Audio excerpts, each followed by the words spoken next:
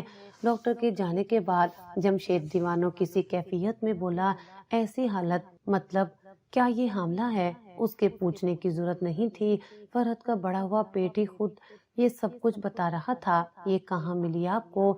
میں نے اسے بتایا کہ یہ زرش نہیں فرحت ہے، تو وہ مضبوط لہجے میں بولا، کیا کوئی اپنی بیوی کو پہچاننے میں بھی غلطی کر سکتا ہے؟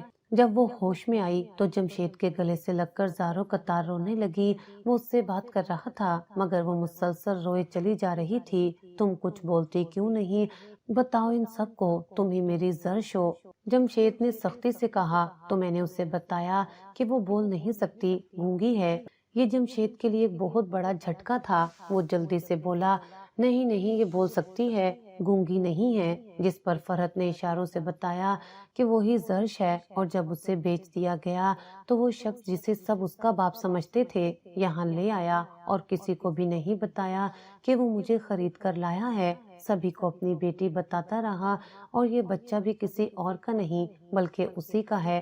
میں بہت روتی تھی، چیختی تھی، اسے خود کے قریب آنے نہیں دیتی تھی تو اس نے میری زبان جلا دی، جس کے بعد میں بالکل ہی نہیں بول سکتی۔ جس روز وہ مرا تھا اس دن میں بہت خوش تھی، لیکن ایک دکھ کا پہاڑ مجھ پر ٹوٹ پڑا کہ میں حاملہ ہوں۔ وہ اشارے کرتی جا رہی تھی اور سوریا اس کے اشاروں کا مطلب بتا رہی تھی۔ یہ پوری بات سننے کے بعد ایک لمحے کی تاخیر کے بغیر جمشید جلدی سے بولا، جو ہوا ہے مجھے اس سے فرق نہیں پڑتا، تم میری بیوی ہو، مجھے گونگی گہری جیسی بھی ہو قبول ہو، میں تمہیں اپنے ساتھ لے جاؤں گا۔ زبان جلی ہے نا، کاٹی تو نہیں، ہم اس کا بھی علاج کروائیں گے۔ مجھے داجی نے میرے حصے کی زمین دے دی ہے تو میں سارا پیسہ تم پر لگا دوں گا، بس تم میرے ساتھ چلو، یہ بچہ بھی ہم چھپا دیں گے، میں وعدہ کرتا ہوں یہ راز کسی کو نہیں بتاؤں گا۔ وہ دیوانگی کے عالم میں رو رہا تھا، ساتھ ہی زرش کو بھی گلے سے لگائے ہوئے تھا۔ یہ سب دیکھ کر ہمیں بھی بہت رونا آ رہا تھا۔ وہ کہانی جو ہمارے ایک چھوٹے سے محلے سے شروع ہوئی تھی، اس نے ایک لڑکی کو اپنی منزل تک پہنچا دیا تھا۔ اس سب میں کسی کی کمال نہیں تھی سوائے جمشید کے، جس نے ایک بھی سوال نہیں کیا اور اپنی بیوی کو باعزت طریقے سے قبول کیا تھا۔